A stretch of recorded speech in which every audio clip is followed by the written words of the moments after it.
Most ghost movies people talk about come from the same handful of countries, but the paranormal is worldwide. Every culture has its own idea of spirits, afterlife, and what happens when the dead refuse to stay quiet. In this breakdown, we're exploring 5 levels of paranormal horror with films from Asia, the United States, Europe. So turn down the lights and take a breath.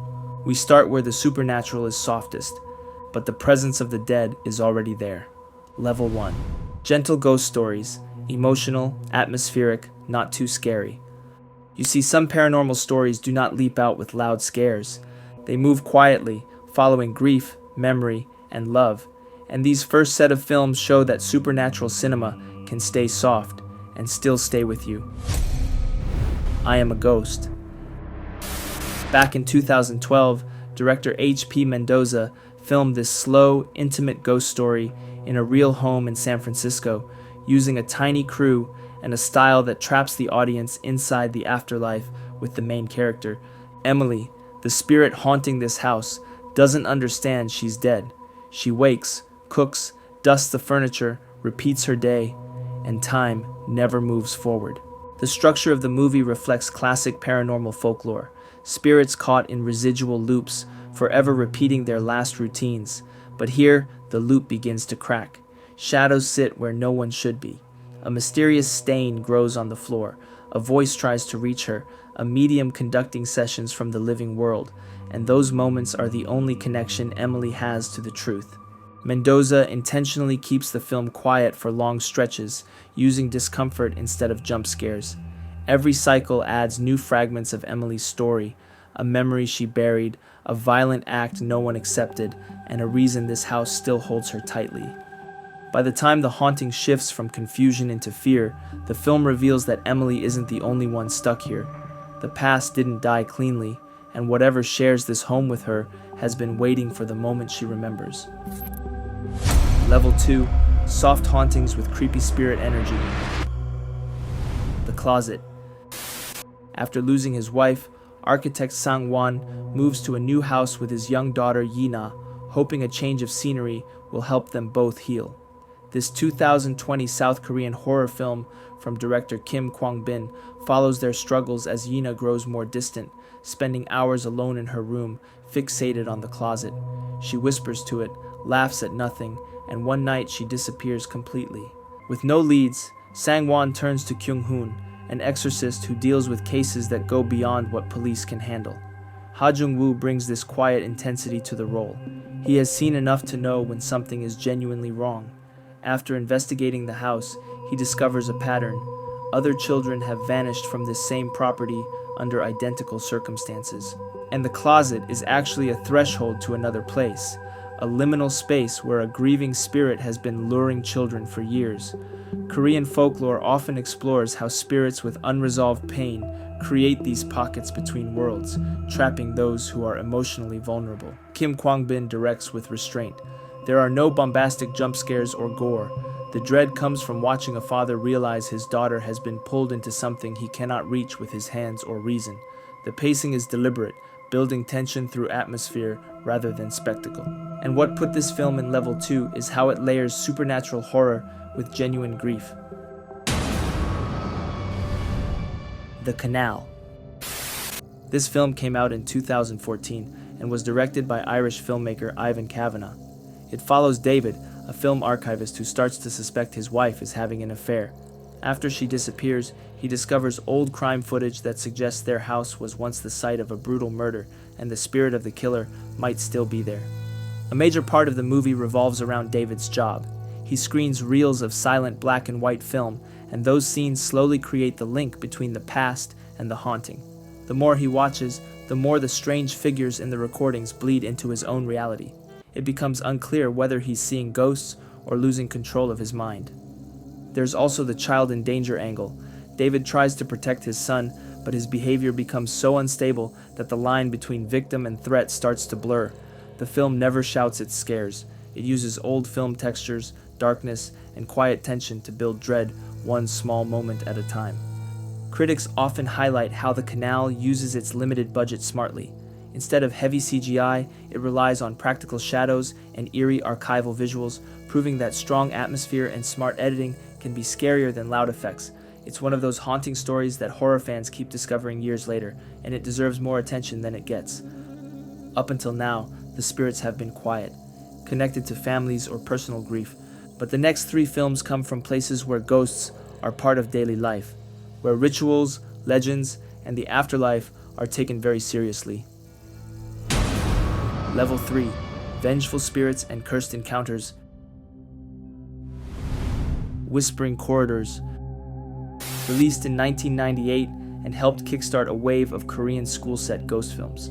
The story takes place at an all-girls high school where strict teachers and intense academic pressure create a hostile environment. When a former student's spirit returns, strange deaths and unexplained events begin to spread through the school halls. One of the biggest talking points about the film is how it mixes supernatural horror with real social issues. In 1990s South Korea, reports of school violence and abusive discipline were growing. This movie uses the ghost as a voice for students who couldn't speak up. The haunting isn't random. It's tied directly to trauma and the way the school failed to protect its own. There are several scares involving stairwells, empty classrooms, and the echo of footsteps when no one else is there. The atmosphere feels cold and watchful, like the building itself remembers everything. It also introduced themes that would become common in Korean horror: friendship, bullying, and secrets that refuse to stay buried. Whispering Corridors became so popular that it launched multiple sequels, each with new characters and new mysteries, turning it into a long-running franchise. Even today, fans credit this film for helping shape modern Asian ghost storytelling and showing that a haunting can have something important to say. The Coffin. Released in 2008 as a Thai-Singaporean collaboration built around a real ritual still practiced in parts of Thailand. People lie inside a coffin during a ceremony believed to cleanse bad luck, cure illness, and reset destiny. In the film, 2 characters take part in this ritual, hoping to rewrite their future, but something else climbs into their lives instead. The haunting doesn't start with a scream. It begins with strange luck turning into unexplained death, shadows following too closely, and spirits appearing in reflections where no one is standing. What was supposed to save them becomes the reason they are hunted. One interesting fact: the production was allowed to film inside real temples and use real ceremonial coffins, giving the movie an unsettling authenticity. Even some extras reported feeling ill during the shoot, which only added more rumor and fear around the film. As the characters desperately try to undo the ritual, the story leans into the idea that death isn't something you can bargain with, that if you lie down in a coffin before your time, death will notice that you're borrowing years that do not belong to you. This film blends cultural belief with supernatural punishment, turning a ritual of hope into a permanent invitation for spirits that refuse to leave. Ghost of Mae Nak. It came out in 2005, bringing one of Thailand's most famous and feared ghost legends into modern Bangkok. The story follows a newly married couple who accidentally disturb Mae Nak, a spirit rooted deeply in Thai folklore, believed to be a woman who died in childbirth and refused to leave her husband behind. In the film, the couple buys a house and an antique belonging to Mae Nak, unknowingly connecting themselves to her loss and rage. Accidents begin piling up around them, brutal, sudden, and tied to anyone who gets in the ghost's way. Mae Nak protects the husband with terrifying devotion, but anyone she believes threatens their love meets a violent end. The interesting part is how the movie combines real legend with contemporary life. Mae Nak's shrine exists in Bangkok, and locals still offer gifts to her. The belief is simple: she watches over the faithful, and she punishes those who disrespect her story. This cultural weight turns the film into something more than a ghost flick. It's a confrontation with a spirit the country already fears. As events escalate, the couple tries to resolve the tragedy that bound Mae Nak to the world of the living. But protecting love from death has its price, especially when the spirit wants to keep what was once hers. And this adaptation simply shows how some hauntings never fade, even as the city grows around them. We're now stepping into a zone most horror fans never explore, and if you're the kind of viewer who thinks you've seen everything, our next level is where that confidence starts to crack. Level 4. Paranormal films you've never heard of, but will haunt you. Rigor Mortis. It hit the screens in 2013, directed by Juno Mack as a tribute to the classic Chinese hopping vampire films of the 80s. But instead of playful folklore comedy, this version dives into bleak supernatural horror. The The story takes place inside a deteriorating Hong Kong apartment complex where spirits, curses, and dark rituals are part of the building's bones. The main character is a washed-up actor moving in to escape his past. Before he can even unpack, he encounters a suicide attempt, a Taoist vampire hunter, and a pair of restless ghosts tied to a horrifying tragedy. The film uses well-known elements of Chinese folklore like jiangshi, corpses reanimated through spells, but with new levels of brutality and atmosphere. Behind the scenes, Mac brought in action horror legends from Mr. Vampire, blending nostalgia with modern visual effects. The lighting, set design, and wire stunt choreography create a world where death isn't the end. It's the beginning of a new kind of nightmare. While the plot explores loneliness and the struggle to hold on to life, the supernatural forces only tighten their grip as things spiral. By the time the film reaches its heavy final reveal, the story questions whether the horror was real or a coping illusion in a world where grief doesn't let go. A stunning entry for anyone who thinks ghost cinema has become predictable. Dorm. In 2006, Thailand introduced Dorm, a ghost story set inside a boys' boarding school where loneliness becomes its own kind of haunting. The film centers on Tan, a student forced to live away from home, struggling with strict teachers and distant classmates. Late at night, the dorm halls turn unnervingly silent, and that is when he starts seeing a boy who seems friendly enough but never appears when adults are around. Instead of relying on loud scares, the story focuses on a relationship that shouldn't exist, a living child and a spirit who never made it out of the school alive. Tan doesn't know whether to be afraid or grateful, because this ghost isn't there to hurt him. He is stuck, confused about why he's still tied to the place where he died. The backdrop is rooted in Thailand's real-life boarding school legends, passed down from students who swear certain rooms and pools are watched by former classmates. Director Songyo Sugmakanan uses those stories not just for fear, but to explore guilt, friendship, and the idea of helping a lost soul find peace. There are creepy scenes, especially when the truth behind the drowning rises to the surface.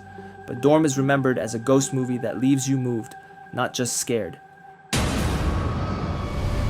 Soul.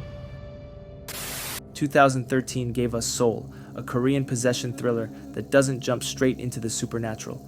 It starts with a teenager named Hyeon surviving an incident that should have left him dead.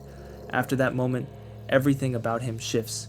His personality, his voice, even his eyes feel like they belong to someone else. Instead of focusing on loud scares, the film builds tension with uncertainty. Teachers are afraid of him, classmates avoid him, and his own family tries to pretend things are normal. Whenever violence occurs, Hyeon insists he wasn't the one behind it, as if someone else was using his body like a borrowed suit. A detail that fans appreciate is how the story treats the haunting like a crime. There's a motive, a history, and a grudge stretching from the afterlife. As clues surface, it becomes clear that the spirit targeting Hyeon is finishing unfinished business, and it picked a host who cannot fight back. The movie is often mentioned by viewers who enjoy possession stories grounded in real-world settings. No priests, no exorcism rituals, just a terrifying reminder that a ghost with a reason is far more dangerous than one acting at random. Our final set of movies ahead are ones that horror fans talk about them with a mix of respect and fear. These are the titles people finish, then sit in silence for a moment, wondering if they really want to turn the lights back on. Level 5. Extremely disturbing, spirit-based horror films. Noroi, The Curse. Back in 2005, director Koji Shiraishi released Noroi, The Curse, a Japanese found-footage horror film that presents itself as a completed television investigation, stitched together from tapes belonging to journalist Masafumi Kobayashi. Shiraishi had already been exploring unconventional horror, but this project took realism to a level that shocked audiences who were used to more theatrical ghost movies. Kobayashi begins his investigation by looking into several seemingly unrelated incidents.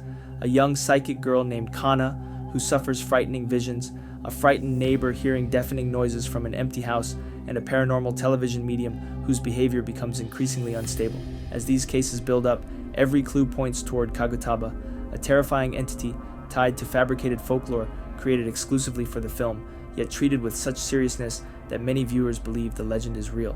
The production used a detailed mock documentary format, blending VHS footage, television broadcasts, ritual recordings, and interviews to make the story feel like real evidence. Notably, Shiraishi decided not to use a traditional musical score, allowing silence, camera hum, and raw reactions to carry the tension, which makes everyday environments feel unpredictable and dangerous. Even the performances were designed to look unscripted, because most actors were directed to behave like ordinary people caught on tape, rather than like horror stars delivering big dramatic moments. Noroi gained mainstream attention when horror fans began sharing it as one of the most unsettling supernatural films ever made. Its pacing is slow and investigative, but that is exactly what gives the final discovery such impact, because all the quiet warnings suddenly connect into something far bigger and more frightening than anyone expects. Even today, many viewers finish Noroi believing they just watched a real documentary, and that unsettling feeling is what keeps Kagetaba haunting audiences long after the screen goes black. The Medium. In 2021, filmmaker Banjong Pisantanakun teamed up with South Korean producer Na Hong-jin to create The Medium, a found-footage-style possession film centered around shamanism in rural Thailand. Instead of a typical priest versus demon setup, the story follows a documentary crew observing Nim, a local shaman who believes she is protected by a benevolent spirit that runs in her family's bloodline. When her niece Mink begins acting violently and irrationally, the crew slowly realizes they are documenting a genuine spiritual crisis rather than cultural tradition.